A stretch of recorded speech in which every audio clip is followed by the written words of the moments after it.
Welcome to the Voice of America in Korean. Direct from Washington, the voice of America, VOA.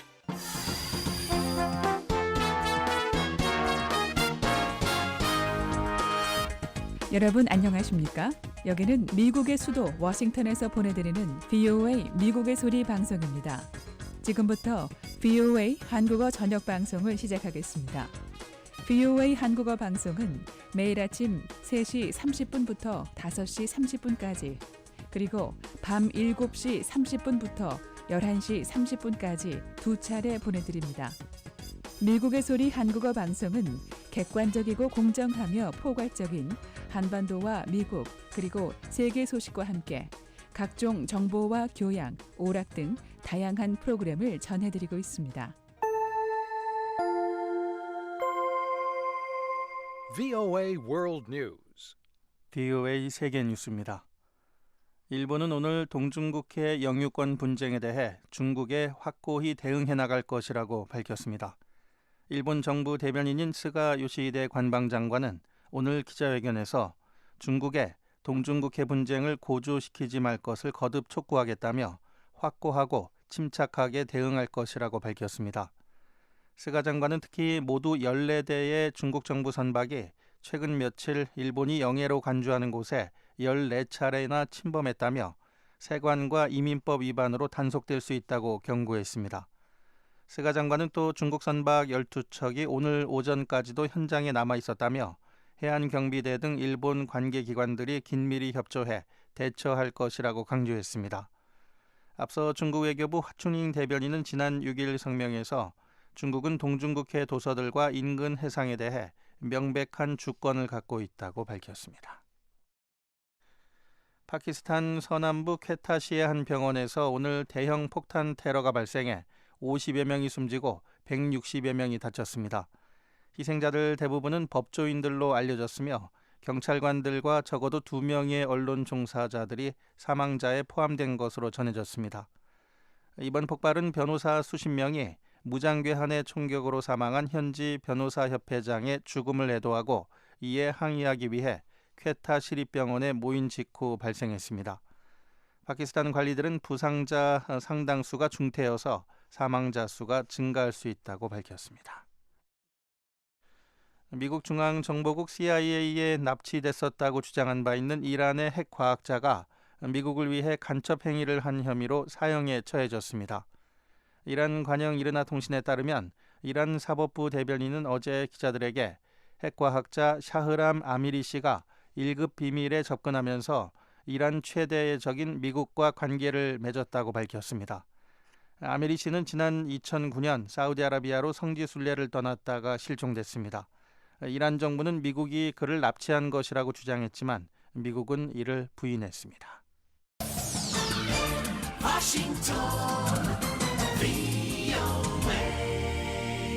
지금 여러분께서는 VOA 세계 뉴스 듣고 계십니다. 미국 대통령 선거에 출마한 공화당의 도널드 트럼프 후보와 민주당의 힐러리 클린턴 후보가 이번 주 같은 지역 유세에서 각각 경제 정책을 발표합니다. 트럼프 후보는 오늘 미시건주 디트로이트에서 기업과 산업을 위한 대규모 법인세 삭감과 무역협정들에 대한 재협상 계획이 포함된 경제 공약을 발표할 예정입니다. 클린턴 후보도 오는 12일 디트로이트를 방문해 2차 세계대전 이후 최대 규모의 일자리 창출 등을 공약으로 내세울 계획입니다. 클린턴 후보는 이와 함께 붕괴된 사회 기반 시설의 재건과 부유층과 기업체들의 공정한 세금 부담을 강조할 것으로 보입니다. 태국은 어제 군부의 개헌안을 놓고 찬반 투표를 실시했습니다. 최종 집계가 나오기까지는 며칠이 걸릴 것으로 알려졌지만 초기 집계 결과 유권자들의 62%가 찬성한 것으로 나타났습니다. 투표 용지는 개헌안에 대한 찬성 여부와 상하원 합동회의에서 신임 총리가 선출되기를 원하는지 이렇게 두 개의 문항으로 구성됐습니다. 이에 반대하는 사람들은 국회에서 총리를 선출할 경우 향후 정부에 비선출 총리를 위한 길을 여는 것이라고 지적했습니다. 반면 프라유트 찬오차 태국 총리실은 어제 투표가 매우 투명하고 개방적으로 진행됐다고 밝혔습니다. 일본의 아키히토 국왕이 오늘 이례적인 TV 연설에서 자신은 직무를 수행하기에 너무 늙고 쇠약하다며 퇴위의 뜻을 밝혔습니다. 아키히토 일왕은 연설에서 건강 상태가 점차 쇠약해지고 있다는 생각을 할 때 국가 상징으로서 의무를 다하기 어려울 수 있다는 점이 우려된다고 말했습니다. 아키히토 일왕은 건강이 좋지 않은 것으로 알려졌으며 최근 수년간 심장 수술과 기관지염, 전립선암 치료 등을 받았습니다. 브라질 리우데자네이루 대회 올림픽 사흘째 인원을 체조와 수영, 펜싱, 여자 럭비, 유도 등 종목에서 각국 선수들의 메달 경쟁이 이어집니다. 오늘은 특히 미국인 이슬람 여성 선수로는 처음으로 히잡을 착용한 채 펜싱 경기에 출전하는 이브티하지 무함마드 선수의 활약이 기대를 모으고 있습니다. 한편 역도 56kg급에 출전한 북한의 엄윤철 선수는 오늘 결승전에서 합계 303kg을 기록했지만 307kg으로 세계 신기록을 세운 중국의 룽칭 취안 선수에 밀려 은메달에 머물렀습니다. BOA 세계뉴스 천일규였습니다.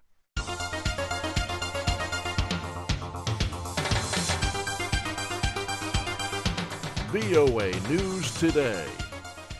여러분 안녕하십니까? 박형주입니다. 8월 8일 월요일 BOA 뉴스투데이 1부 시작하겠습니다. 먼저 이 시간 주요 뉴스입니다.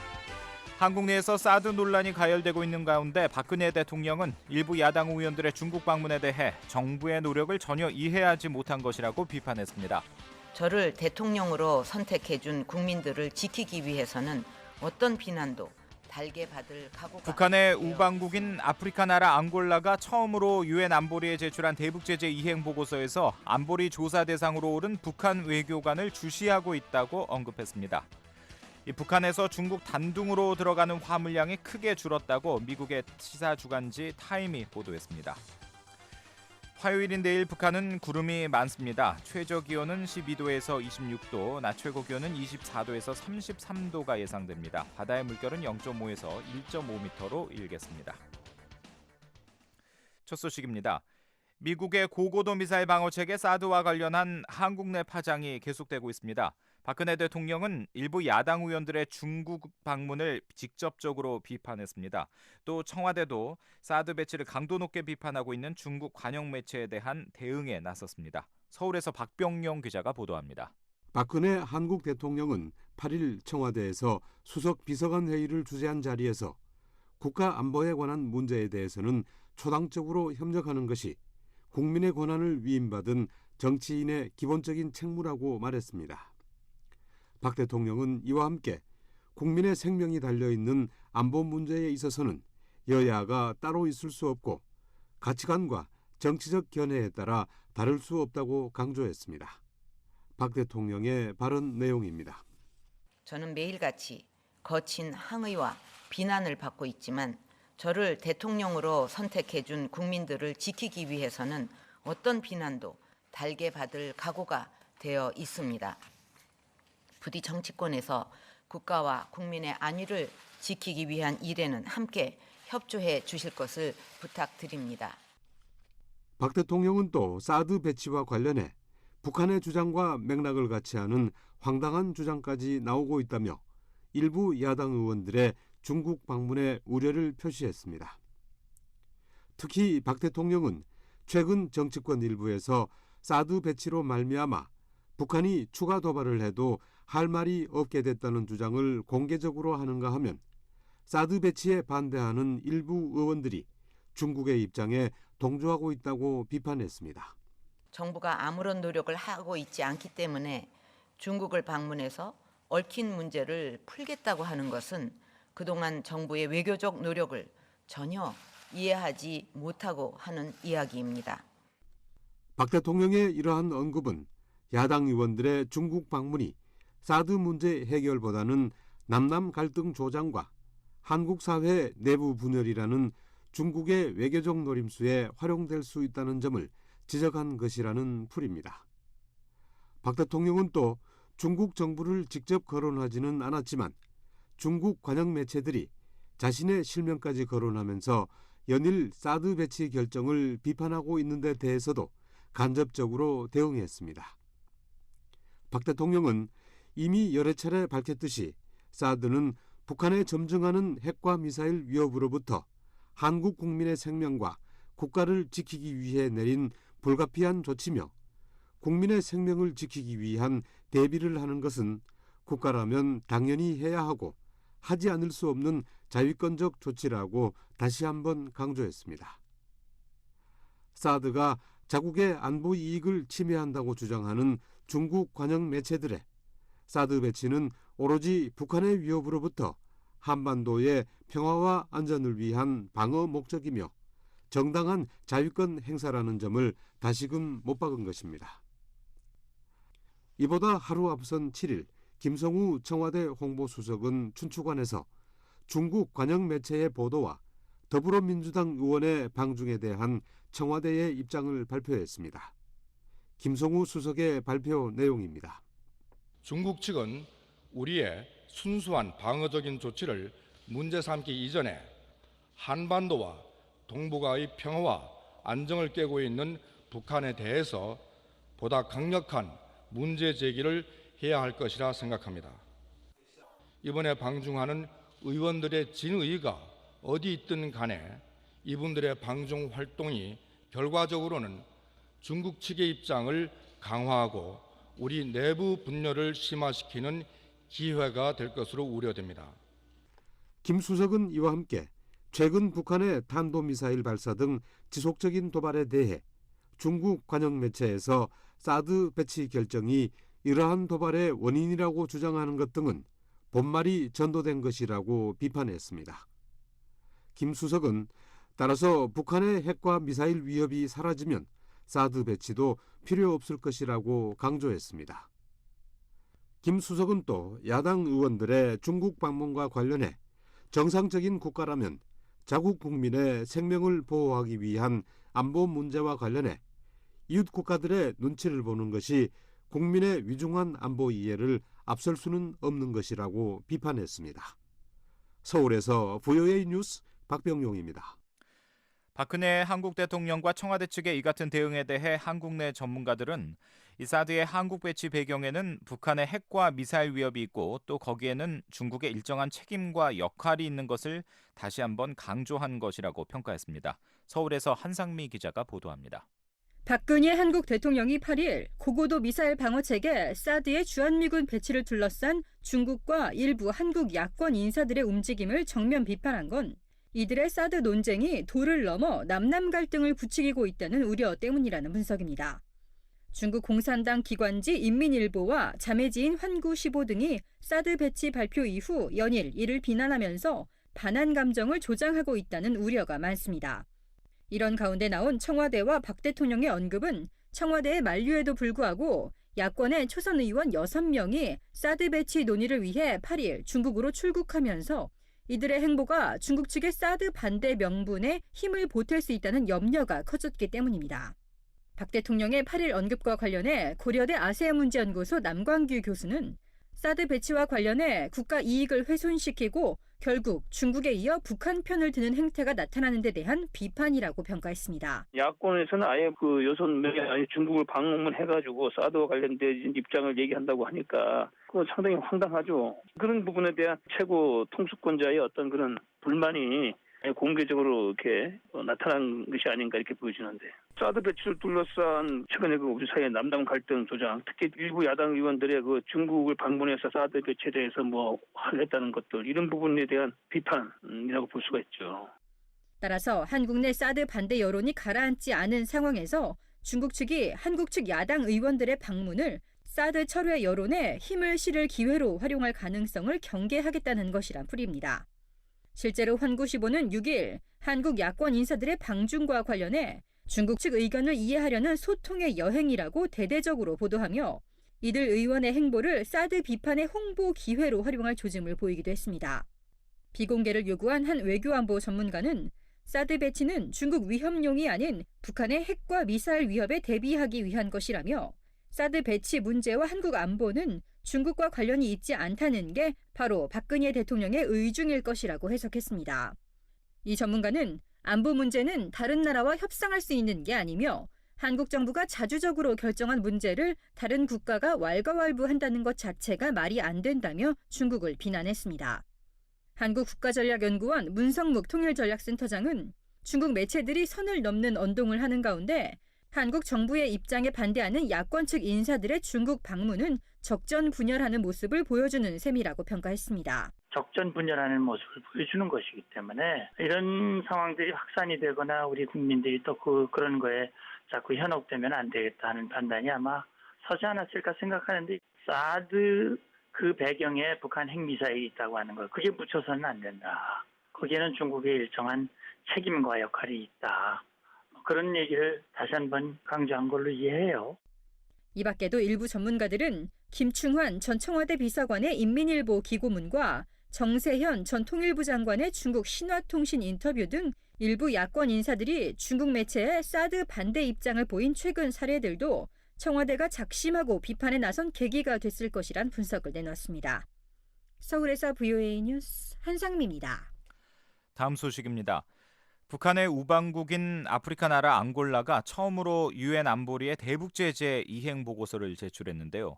이 보고서에 유엔 안보리 조사를 받고 있는 북한 외교관을 주시하고 있다고 언급했습니다. 함지하 기자가 보도합니다.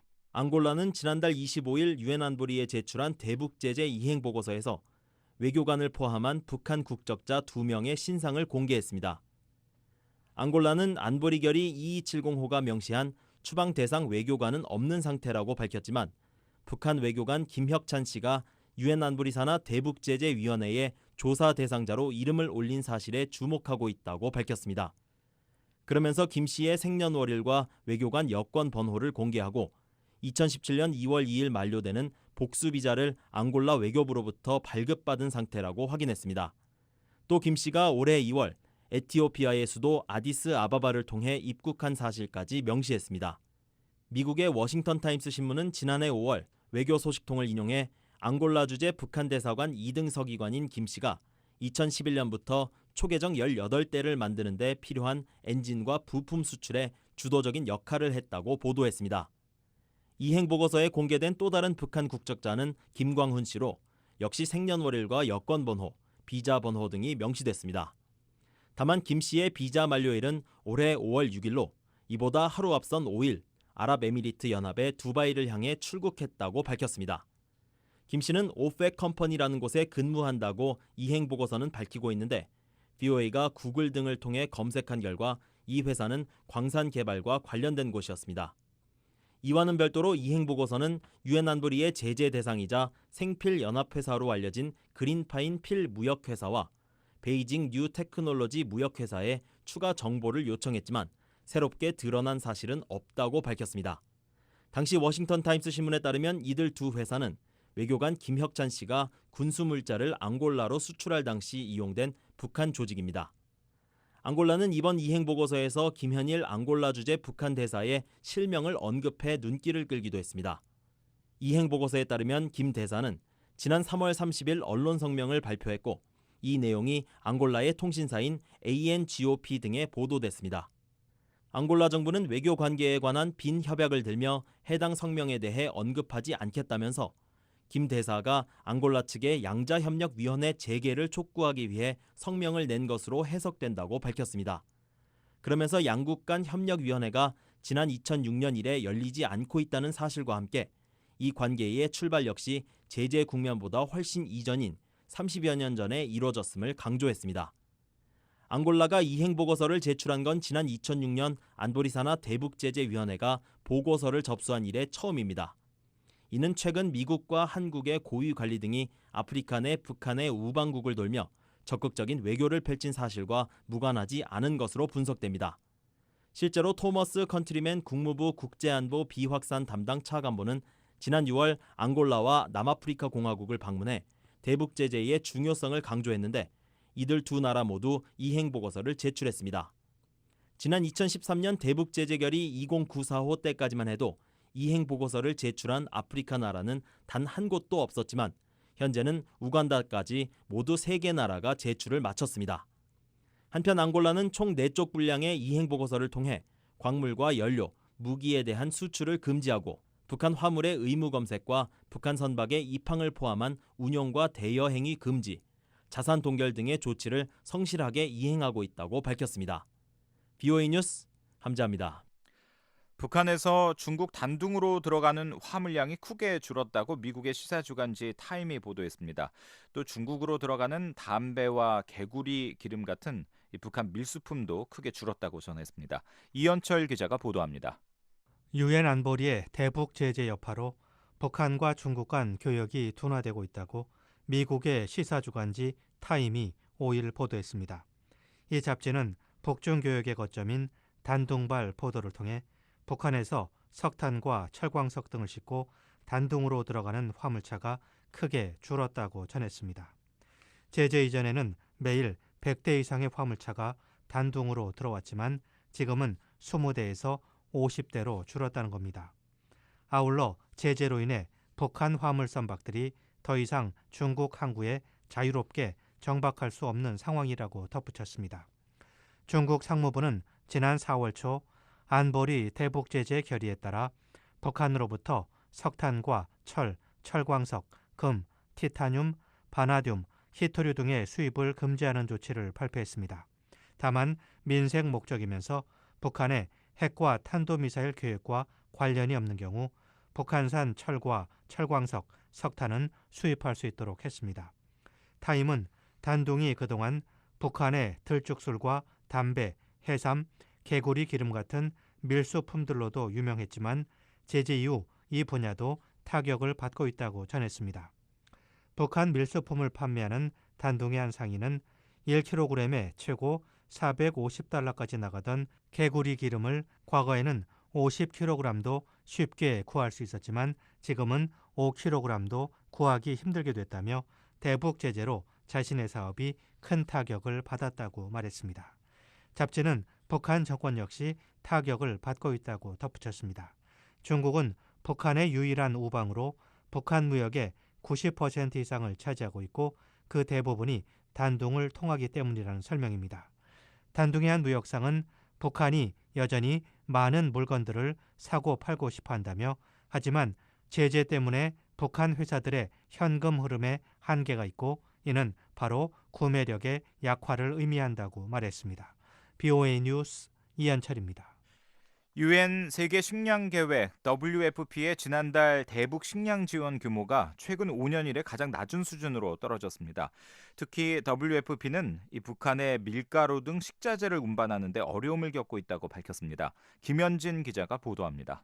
세계식량계획은 5일 BOA에 지난달 북한 취약계층 45만 7천여 명에게 379톤의 식량을 지원했다고 밝혔습니다. 세계식량계획의 젠 스피엔 대변인은 이날 BOA에 보낸 이메일에서 이 기간 미량 영양소가 첨가된 밀가루와 영양 강화 과자를 지원했다며 이같이 밝혔습니다. 지난 한 달 동안 취약계층 1명이 세계식량계획으로부터 지원받은 식량은 하루 평균 27g에 그친 것입니다. 이는 전달인 지난 6월 북한 취약계층 64만 4천여 명에게 2,150톤의 식량을 지원했던 것에 비해 80% 이상 줄어들었을 뿐 아니라 2011년 8월 185톤의 식량을 지원한 이후 가장 적은 규모입니다. 특히 매달 취약계층 100만여 명에게 평균 5,400톤의 식량을 지원하겠다는 세계식량계획의 목표에도 크게 못 미치는 규모입니다. 앞서 세계식량계획은 1일 발표한 WFP 북한 국가보고서에서 최근 밀가루 등 식자재 수송이 지연되고 있어 현지 공장의 영양강화식품 생산이 차질을 빚고 있다고 밝혔습니다. 이로 인해 7월과 8월 취약계층에 식량을 지원하는 데 어려움이 있을 것으로 우려했습니다. 스피엔 대변인은 식량 수송이 지연되는 이유를 묻는 BOA의 질문에 북한에 물자를 수송하려는 운송회사를 찾기 어렵기 때문이라고 답했습니다. 한국 정부가 유엔 안보리에 제출한 대북결의 2270호 이행 보고서에 따르면 한국은 180일 이내 북한을 방문한 해외 선적 선박의 한국 입항을 허가하지 않고 있습니다. 또 북한으로 향하거나 북한을 출발한 선박의 화물을 검색하고 금지 품목이 발견될 경우 압류하겠다고 밝혔습니다. 한편 세계식량계획은 지난달부터 황해남북도와 강원도 등 북한 7개 도와 남포 내 취약계층을 대상으로 새로운 영양지원 사업을 시작했습니다. 세계식량계획은 오는 2018년 말까지 2년 6개월 동안 이 사업을 진행할 것이라며 이를 위해 1억 2,600만 달러가 필요하다고 밝혔습니다. 하지만 2일 현재 모금된 금액은 목표액의 9.8% 수준인 1,200만 달러에 그쳤습니다. BOA 뉴스 김현진입니다.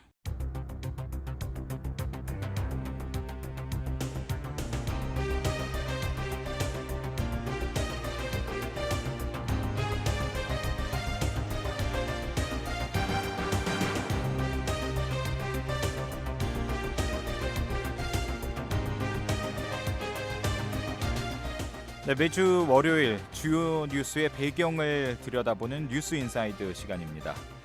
북한에 억류된 미국인들에 대한 처우가 점점 더 열악해지고 있습니다. 지난 수년 동안 억류 미국인들과 평양 주재 스웨덴 공관과의 면담에 제약을 가해왔던 북한이 최근 들어서는 국제법에 명시된 영사 접견 권리를 1년 가까이 허용하지 않는 등 더욱 가혹한 태도를 보이고 있습니다. 백성원 기자가 취재했습니다. 24시간 감시 속에 외부와 완전히 격리된 채 하루하루를 견뎌야 하는 억류 미국인들에게 낯선 땅에서의 영사 접견은 세상과 통하는 유일한 창구입니다.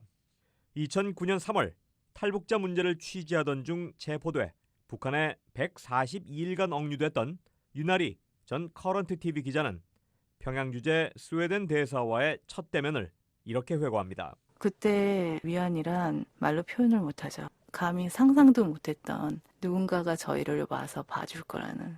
유럽 국가인 스웨덴 외교관이 도움의 손길을 뻗치는 건 북한과 외교관계를 맺지 않은 미국을 대신해 스웨덴 대사관이 현지 미국 시민에 대한 영사 보호권을 행사하고 있기 때문입니다.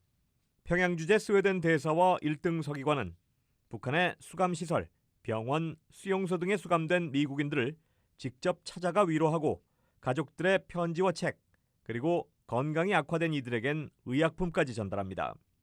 2년이라는 최장기 억류 기간 내내 요통과 당뇨 등 여러 질환에 시달렸던 케네스 배 씨의 건강 상태를 점검하고 북한 당국에 요양을 요청하면서 처방약을 전달했던 창구도 역시 영사 접견이었습니다. 케네스 배 씨의 어머니 배명희 씨입니다. 스웨덴 영사께서 만나서 면회를 허락해서 병원에 가서 만나서 얘기하고 온 걸로 전해 들었으니까 한국에서 약을 지어서 3개월에 한 번씩 국경 대사관으로 해서 또 스웨덴 영사로 해서 이렇게 해서 보냈어요. 늘. 북한에서 풀려난 미국인들이 귀환 직후 기자회견 등을 통해 미국 정부와 정치인들뿐 아니라 반드시 스웨덴 당국에 감사의 뜻을 전하는 건 이 때문입니다. 2009년 3월 17일 북한에 억류됐던 윤아리 로라링 기자는 같은 해 8월 4일 석방될 때까지 평양 주재 스웨덴 대사와 3차례 만났습니다. 늘 예고 없이 이뤄진 짧은 만남이었지만 윤아리 씨에게는 5개월의 억류 생활을 견디게 해준 가장 큰 위안이자 힘이 됐습니다. 그분하고 만나고 오면 앞으로 한 일주일은 버틸 수 있겠다. 그런 마음이야. 누군가 우리를 봐주고 있구나. 누군가가 우리 상황을 알고 있구나라는 게 굉장히 위안이 됐었어요. 다음해 1월 25일 불법으로 국경을 넘어 북한 당국에 체포됐던 아이잘론 말리 곰주 씨는 8월 27일 귀환하기 전까지 최소 5차례 스웨덴 대사관과 접촉했습니다. 그러나 북한 당국은 미북 관계와 한반도 정세에 따라 미국인 인질들의 영사 접견을 불규칙하게 허용하고 수시로 차단해왔습니다.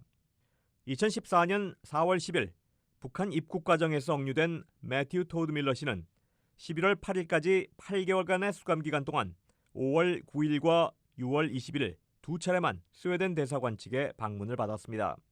또 같은 해 5월 7일 성경책 유포 혐의로 체포된 제프리 파울 씨에게는 10월 21일 석방일까지 5개월 반 동안 6월 20일 단 한 차례의 영사 접견만 허용됐습니다. 당시 국무부의 한 관리는 VOA에 드물게 이뤄진 밀러 씨와 파울 씨의 영사 접견 소식을 전하며 스웨덴 대사관 관리가 밀러 씨의 재판 과정도 지켜볼 수 없었다고 밝혔습니다. 1963년 체결된 영사 관계에 관한 비엔나 협약에는 체포, 구금된 외국인이 자국 영사의 면담을 요구할 경우 즉시 해당국 정부에 이를 통보하고 영사 접견을 보장하도록 되어 있습니다. 국제법 전문가인 한국 한동대 법률대학원의 원재천 교수의 설명입니다. 비엔나 조약을 보면은 그 형사사건, 특히 형사사건 경우에 본국에서 이렇게 접근권이 있어야 되거든요. 끝없이 계속되는 조사와 협박 혹은 강도 높은 노동에 시달리는 미국인 수감자들은 그러나 북한에서 국제법에 보장된 이런 권리를 누리기 어렵습니다. 외국인 가운데 북한에서 가장 오랜 기간인 735일 동안 억류됐던 케네스 배 씨는 노동교화소와 병원 등에서 12차례 영사면담을 했습니다. 하지만 북한 당국은 배 씨 억류 기간 내내 이런저런 이유를 들며 최대 4개월까지 영사 접견을 막았을 뿐 아니라 변호인 접견이나 스웨덴 대사의 재판 참관 역시 허용하지 않았습니다. 케네스 베시의 증언입니다. 재판을 참여하겠다고 저한테 말씀 주셨는데 재판 자체가 비공개로 진행된다면 그 누구도 참여할 수 없다 이렇게 됐는데 그래도 요청을 하겠다고 했는데 결국은 오시지 못했습니다. 억류 미국인들의 영사 접견 문제에 대한 북한 당국의 태도는 이후 더욱 완강해졌습니다.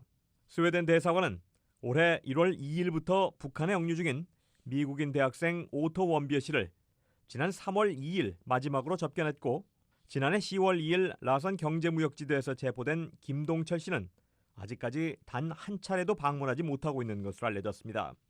애나 리치 앨런 국무부 동아시아 태평양 담당 대변인은 5일 BOA에 3월 접견 외에 스웨덴 대사관 관계자가 원비어 씨 재판을 참관했을 뿐이라고 밝혔습니다. A representative from the Swedish embassy in Pyongyang, which serves as the protecting tower of the U.S. citizens in North Korea. 리치 앨런 대변인은 북한에 억류된 또 다른 미국인 김동철 씨와 관련해서는 김 씨의 실명을 언급하지 않은 채 미국 시민이 10년 노동교화형을 선고받았다는 언론 보도를 알고 있다고만 말했습니다. 지난 1974년 제정된 미국의 개인정보보호법에 따라 미국 정부는 억류 미국인들이 평양 주재 스웨덴 대사관 관계자와 만나 이 권리를 포기한다는 서명을 하지 않는 한 이들의 신원과 구금 현황을 언론 등에 공개할 수 없기 때문입니다. 결국 국무부가 김동철 씨 상황을 공개하지 못하는 건 억류 10개월이 넘도록 북한이 김 씨의 영사 접견을 차단하고 있다는 뜻으로 풀이할 수 있습니다. 이는 케네스 베시에 대한 스웨덴 대사관 측의 방문이 허용되지 않았던 4개월을 훨씬 뛰어넘는 최장기 공백으로 억류 미국인, 특히 한국계 미국인에 대한 처우가 더욱 열악해지고 있다는 사실을 보여줍니다. 북한 당국의 억류 중인 미국 시민을 정치적 선전을 위한 볼모로 삼고 있다는 미국 정부의 지적은 이런 이유에서 나왔습니다. 미 국무부는 억류 미국인을 정치적 목적으로 이용하지 않는다는 북한의 주장에도 불구하고 북한이 바로 그렇게 하고 있다며 미국인을 즉각 사면 석방하라고 촉구하고 있습니다. BOA 뉴스 백성원입니다. 최근 한국의 한 학술회의에서 북한의 의무 교육에 따른 학제와 교육과정 개편에 관한 분석이 나왔는데요. 한국교육과정평가원의 김진숙 박사를 전화로 연결해 자세한 이야기 들어보겠습니다. 노시창 기자가 앞서 인터뷰 진행했습니다. 박사님 안녕하십니까? 네, 안녕하세요. 북한의 의무교육에 따른 학제와 교육과정이 개편됐다고 하는데 전반적으로 어떻게 개편됐는지 설명을 좀 부탁드립니다. 예, 북한은 잘 아시다시피 김정은이 2011년 12월에 김정일 사망 이후에 집권하지 않았습니까? 네. 그 이후에 약 9개월 후인 2012년 9월 25일에 새로운 학제 개편안을 발표했습니다. 그리고 이 새로운 학제에 맞게 교육과정을 바꿀 것이다 이렇게 예고를 했고요. 예고한 대로 2013년에 새 교육과정을 발표하고 교과서도 새로 만들었고요. 네. 2014년 4월 1일부터 새 교육과정이 전 학교급에서 시행되게 되었습니다. 이때 이 새로운 학제의 명칭을 전반적 12년제 의무교육제라고 해서 전체 학제 연한과 함께 의무교육이 1년 확장된 12년임을 강조하고 있습니다. 네, 그것이 남쪽으로 치면은 고등학교 3학년까지네요. 예, 그렇습니다. 12년제라고 하는데 이제 이 12년이 유치원에 1년을 포함하고 있기 때문에 네. 초등학교는 이제 소학교라고 하는데요. 5년이고요. 이제 중고등학교가 각각 3년씩 해서 전체가 12년이 됩니다. 네, 전반적으로 교육 정책에 변화가 나타났다는 말씀이신데요. 그 이전과 비교했을 때 어떤 점들이 달라졌습니까? 학제와 교육과정 전반적으로 김정은이 집권한 이후에는 국제 동향에 발맞추고 국가 경쟁력 확보를 위해서 북한 교육의 구조를 좀 수정했다고 볼 수 있습니다. 북한에서 소학교라고 하는 남한의 초등학교에 해당하는 학교를 지금 말씀드린 대로 4년에서 5년으로 1년 올려서 개편했고요. 네. 그전에는 중등학교가 고등중학교라는 이름으로 6년제였는데 이것을 초급중학교 3년, 고급중학교 3년 이렇게 두 개 학교급으로 분리하였습니다. 그래서 이제 기존 6년제였던 학교가 두 개로 분리되면서 유치원, 초등학교, 중학교, 고등학교의 4개 학교급 체제로 개선함으로써 전체적인 세계적인 동향에 발맞춰서 학교 구조를 고쳤다고 할 수 있겠습니다. 이 북한 교육 과정에서 나타난 흥미로운 점이나 특이한 점이 있다면 어떤 것을 꼽을 수가 있겠습니까? 예, 먼저 이제 용어상에서 우리는 교육 과정이라고 하는데요. 북한에서는 국가 수준 교육 과정은 교육 강령, 그리고 총론은 과정안, 그리고 교과 같은 경우는 교수 요강. 그래서 이제 남한에서는 교육 과정이라는 말을 보편적으로 쓰는데 북한에서는 교육 강령, 과정안, 교수 요강 이렇게 세 가지 쓰고 있고요. 또 비슷한 점으로는 이제 교과와 과외 활동으로 나뉘어서 남한의 교과와 창의적 체험 활동으로 나눈 것과 비슷한데요. 아무래도 큰 차이는 김일성 가계 우상화 그리고 사회주의 이념 교육을 학교 전반 교육에서 반영했다고 할 수 있겠습니다. 네. 이번 교육과정 개정에서는 이제 아무래도 첫 번째 특징은 김정은 집권에 따른 지도력 강화를 위한 노력이라고 할 수 있겠습니다.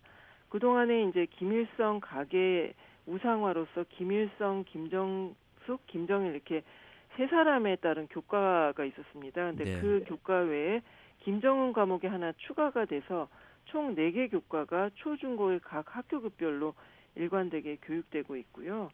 또 이제 특이사항으로는 약간은 남한의 동향 그리고 전 세계적인 동향하고 비슷한 점인데 문이과 통합형이라고 해야 될까요?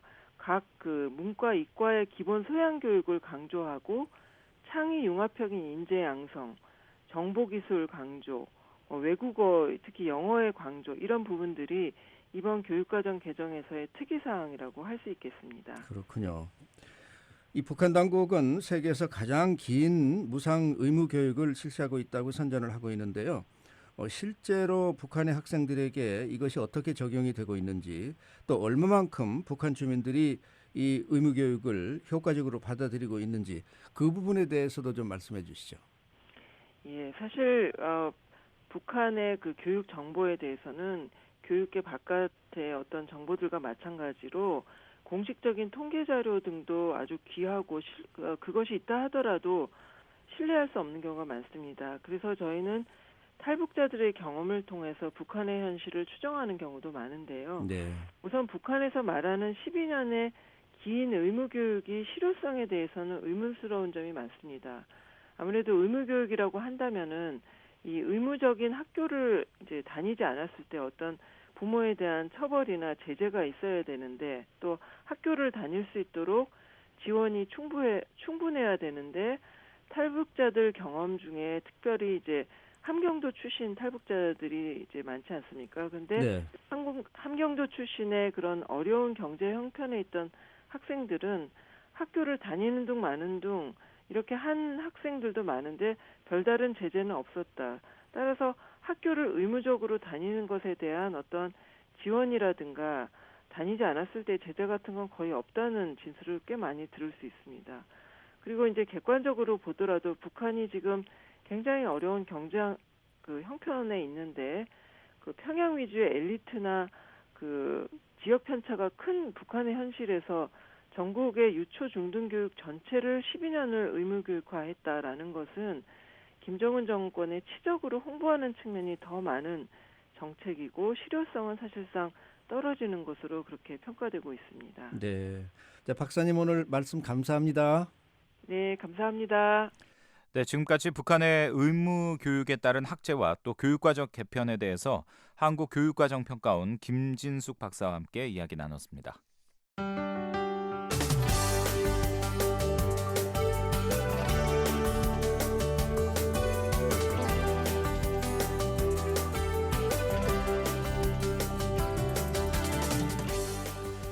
네, 한반도 통일과 북한 탈북민들과 관련한 한국 내 움직임을 살펴보는 헬로우 서울 시간입니다.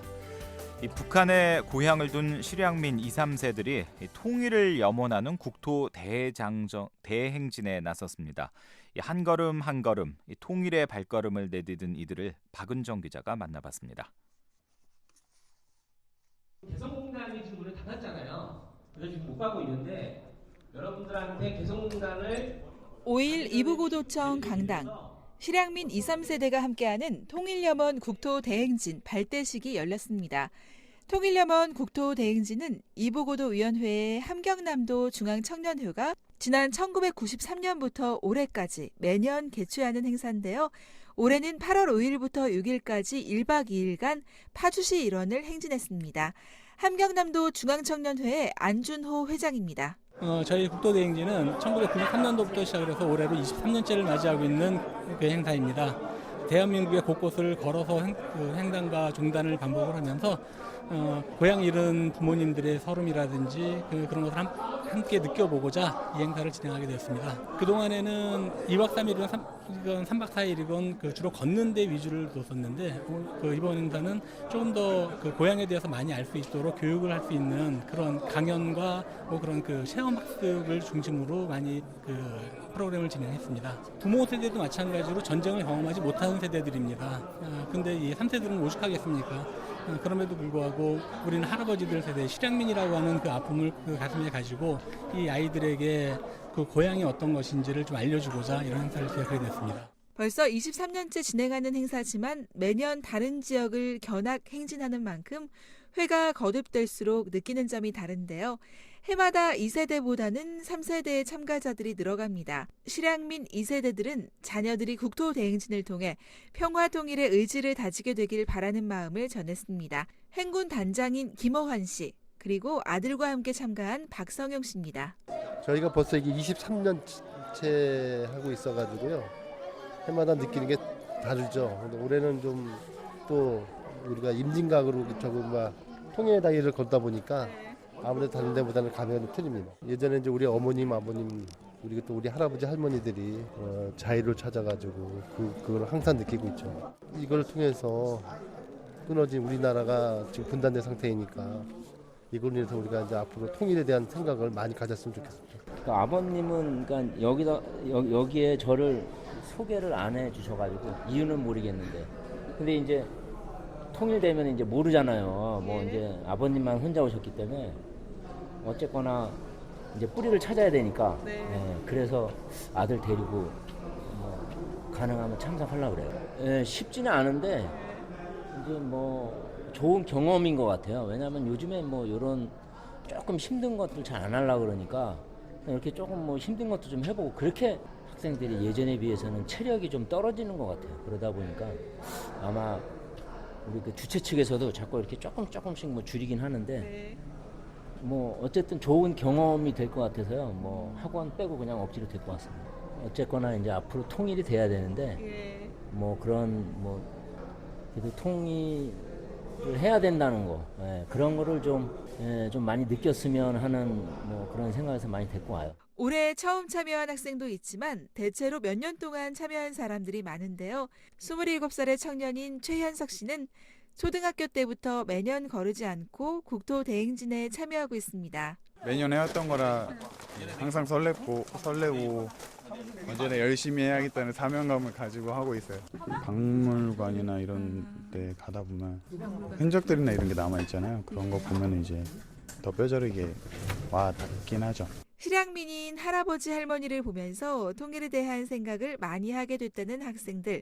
이번 국토대행진을 통해 역사적 현장을 직접 체험하고 함께 통일을 염원하는 시간을 가졌습니다. 옛날부터 참여를 계속 해왔고요. 그냥 가족이 그냥 여기 발 담그고 있으니까 저도 따라서 오는 거예요. 멀리 떨어져 있는 고향을 생각하면서 그냥 계속 활동하시는 거 보면은 되게 자랑스럽기도 하고 좋기도 하고 그래요. 남한과 북한이 서로 역사를 알고 서로 한 민족이라는 걸 알고 나서 좀 통일도 잘 됐으면 좋겠는 거예요. 작년에 갔다 와서 보람이 있었죠. 저희 할아버지가 북한에서 오셨는데 할아버지 보면서 통일 생각했죠. 통일 이런 것도 평소에 관심 많아가지고 그래서 정말 뜻깊은 행사라고 생각하고 참여하게 됐어요. 보면서 이제 약간 마음이 아프기도 하고 빨리 통일됐으면 좋겠다는 생각을 많이 했어요. 서울에서 VOA 뉴스 박은정입니다.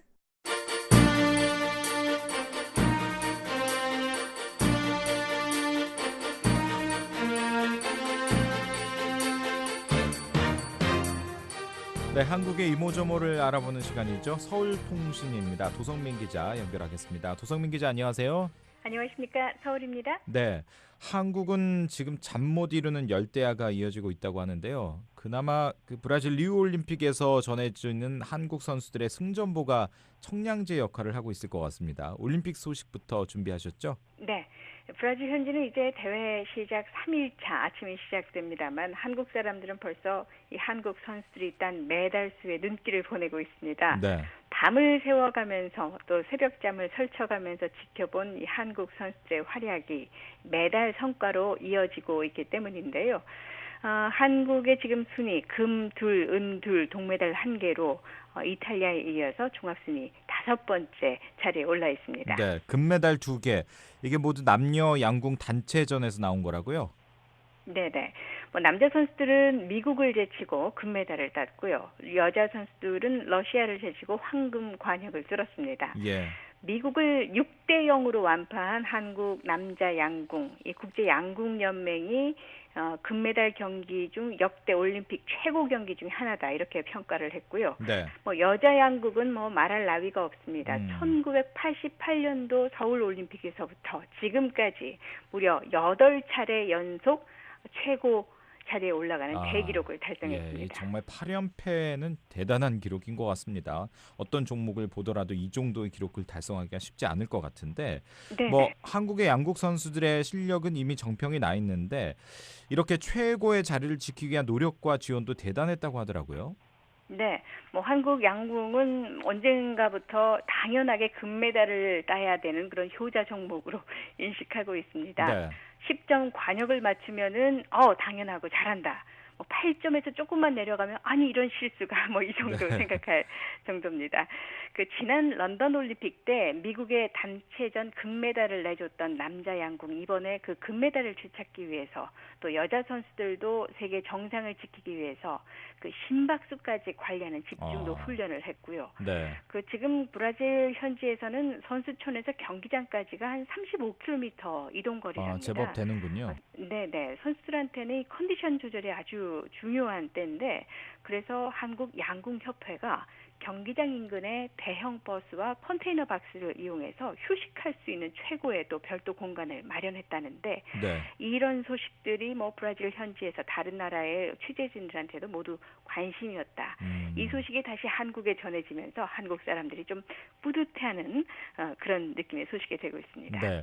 그런데 그 경기장 현지에서 흥미로운 상황도 연출됐었던 것 같습니다. 한국 출신 선수들이 이렇게 잘하다 보니까 세계 각국의 대표팀에 이제 지도자로 나가 있는 그런 사람도 많습니다. 그래서 양궁 경기장에서 이 각국 지도자들, 그러니까 한국 출신 지도자들이 만나서 한국말로 인사를 나눌 정도였다고요? 네, 그렇습니다. 뒤에 이렇게 서 있는 지도자들의 모습이 이렇게 화면에 보이는데 저분 한국 사람이 아닌가? 이런 생각을 하고 있다면 맞습니다. 그 양궁 경기장의 공용어가 한국어다. 이런 제목의 한국 보도 기사도 있었는데요. 네. 그 양궁 종목에 56개 나라에서 출전을 했는데 한국 지도자들이 이끄는 나라가 한국을 포함해서 모두 9개입니다. 어떤 나라인가요?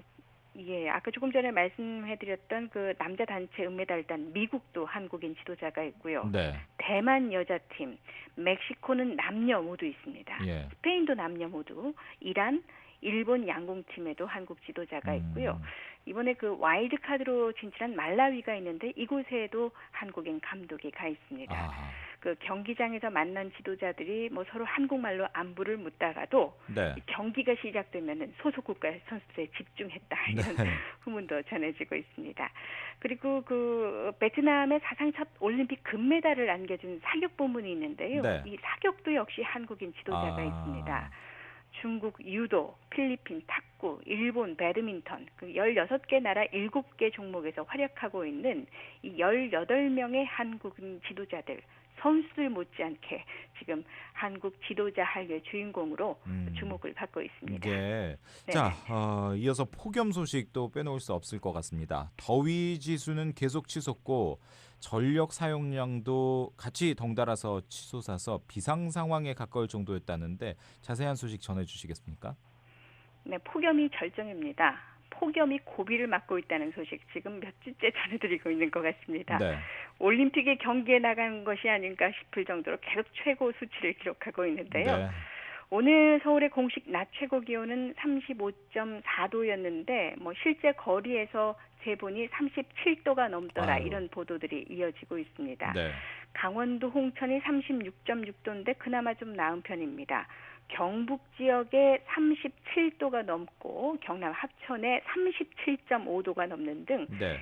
수도권이나 중부 지역, 폭염 경보가 내려진 곳 이외 많은 곳에도 지금 경보주의보 거의 폭염에 지금 도가니에 휩싸여 있는 분위기입니다. 네. 그런데 오늘은 전력 수요도 또 사상 최고를 기록해서 한때 이 전력 수급 비상경보가 내려지는 것이 아닌가 이런 긴장을 하기도 했습니다. 네. 그렇다면 이 정도 상황이면 완전히 이제 정전이 되는 이른바 블랙아웃까지 걱정해야 되는 그런 단계인 건가요?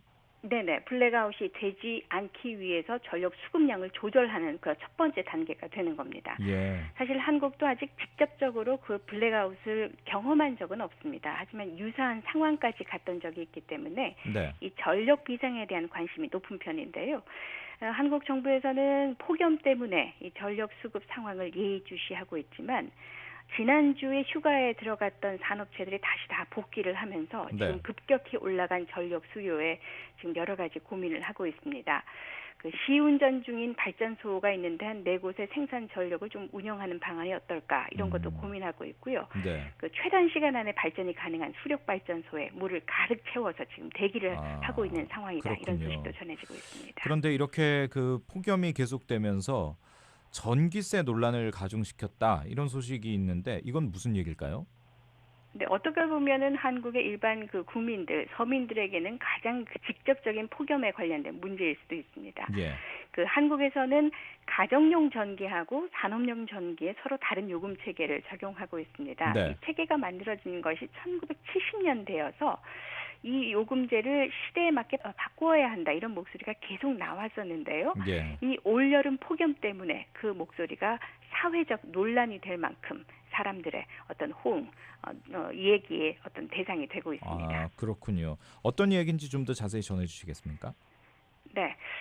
이보다 더 더울 수 없을 것 같다. 올 여름 폭염에 대한 여러 가지 얘기가 있는데 예. 그런데도 불구하고 선풍기, 에어컨을 마음대로 틀 수 없는 사람들이 많습니다. 예. 더위에 지치는 경우가 생기는 건데요. 더위에 지치는 사람들은 사실 산업체든 상가든 가정이든 다 마찬가지의 상황인데 네. 가정용 전기에 매겨지는 이 무거운 누진세 때문에 에어컨이 있어도 마음 놓고 가동하지 못하는 일반 가정의 불만이 지금 차곡차곡 쌓이고 있습니다. 전기세 걱정 때문에 에어컨을 마음대로 켤 수 없다 이런 얘기군요. 네네. 한국에서는 그 시간당 100kW를 쓰면은 한 0.05달러 그러니까 5센트 정도의 요금을 매깁니다. 예. 그런데 이 전기를 한 500kW 이상을 쓰게 되면은 0.64달러가 됩니다. 한 네. 12배 가까이 비싸지기 때문인데요. 선풍기에 에어컨도 틀어야 이 어느 정도 더위가 가실 요즘인데 올림픽 경기를 보느라고 밤새 텔레비전을 켜뒀다가는 전기요금 폭탄 맞기가 십상입니다. 현실에 맞지 않은 오래된 전기요금 체계를 유지하고 있는 것이 불만인 사람들이 많은데요. 네. 한 2,400여 명의 시민들이 이 주택용 전기요금 누진제 부당이득이다. 그래서 한국전력공사에 반환 청구 소송을 냈습니다. 예. 그런데 설상가상으로 오래된 주택단지나 아파트단지에서는 밤늦은 시각에 제발 에어컨 가동을 중지해달라는 안내방송도 하고 있습니다. 이 선풍기 바람으로 더위를 달래야 한다는 이 아파트 주민들의 불만도 지금 계속 높아지고 있습니다. 예, 알겠습니다. 서울통신 여기까지 듣도록 하겠습니다. 도성민 기자였습니다. The Voice of America, VOA. 지금 여러분께서는 VOA 한국어 방송 듣고 계십니다. 네, VOA 한국어 방송은 아침 2시간 그리고 저녁 4시간 이렇게 하루 2차례씩 전해드리고 있습니다. 잠시 뒤에는 미국 정부의 견해를 반영하는 논평 또 VOA 세계 뉴스 뉴스투데이 2부가 차례대로 방송되겠습니다. 뉴스투데이 1부 순서는 여기서 마칩니다. 잠시 뒤에 다시 뵙겠습니다.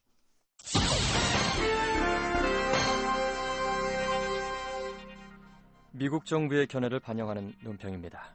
국제인권단체들은 기독교를 믿는 한 여인이 이란의 에빈 교도소에 3년째 수감돼 있으며 치료를 위한 병가를 받지 못하고 있다고 보도했습니다. 미라암 자가라는 지난 2012년에 기독교 신앙이 문제가 돼 4년형을 선고받았습니다. 4년형은 안보와 관련된 문제로 받는 중형입니다. 미라암 자가라는 교정당국이 병 치료를 위한 병가를 허가하지 않자 몇 주간 단식 투쟁을 벌이기도 했습니다. 이란의 새로운 이슬람 형법에 따르면 수감자는 형기의 3분의 1을 채웠을 경우 보석을 신청할 수 있습니다.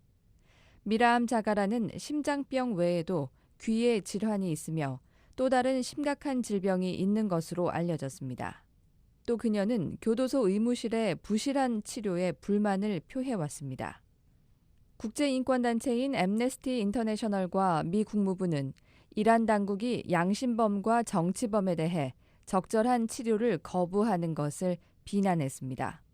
또 두 기관은 이란에서 종교적 소수파들에 대한 박해가 계속되고 있다고 지적했습니다. 현재 이란은 미국의 국제종교자유법에 근거해 특별 우려국으로 지정돼 있습니다. 이란의 하산 로하니 대통령은 2013년에 모든 종파와 인종 그리고 소수 종파들은 정의를 느낄 것이라고 말했습니다. 그러나 기독교인과 정부의 공식적인 이슬람 교리에 따르지 않는 무슬림과 유대인, 야사니, 그리고 특히 소수 종파인 바하이교 신자들은 차별을 비롯한 임의 체포와 구금을 당하고 있습니다. 이란은 국제 보편적 인권 선언과 국제 시민 정치적 자유 헌장 서명국입니다. 이 두 개의 인권 선언은 모두 사상의 자유와 함께 양심의 자유, 그리고 종교의 자유를 보장하고 있습니다. 미국의 존 케리 국무장관은 종교의 자유가 보장돼야 한다고 말했습니다. 그리고 법 앞에서 평등해야 하는 것은 물론 다른 사람의 종교를 강제로 개종하거나 침묵하게 만들며 종교를 이유로 사람들을 해치거나 죽이면 안 된다고 말했습니다. 미국의 바락 오바마 대통령도 미 국내와 국제적으로 종교의 자유를 위해 계속 노력할 것이라며 모든 국가들에게 종교의 자유를 인정하고 안정시키는 것이 번영하고 평화로운 미래를 위한 열쇠라는 것을 인식하길 바란다고 말했습니다. 미국 정부의 견해를 반영한 논평이었습니다. 이에 대해 의견이 있으신 분은 편지나 팩스, 전자메일을 보내주시기 바랍니다. 주소는 Voice of America, 약자로 VOA를 쓰신 뒤 코리안 서비스, 주소 330 Independence Avenue, SW, 워싱턴 DC 20237 USA입니다. 팩스는 국가번호 1번 202-382-5325번이고요. 전자메일은 korean@voanews.com으로 보내주시기 바랍니다. 저희 VOA 미국의 소리 한국어 방송에서는 여러분의 의견을 기다리고 있습니다. 미국 국제 전화번호는 1-202-205-9942번, 1-202-205-9942번입니다. 그 밖에 중국과 태국에서도 무료 전화를 이용하실 수 있습니다. 중국에서 전화하실 때는 00-800-500-1234-5번, 태국에서 전화하실 때는 001-800-500-1234-5번입니다. 제보자의 신분은 보호되며 제보 내용은 취재를 위해서만 사용됩니다. 또 프로그램에 대한 문의나 의견이 있으신 분도 연락 주십시오. 여러분의 많은 이용 바랍니다.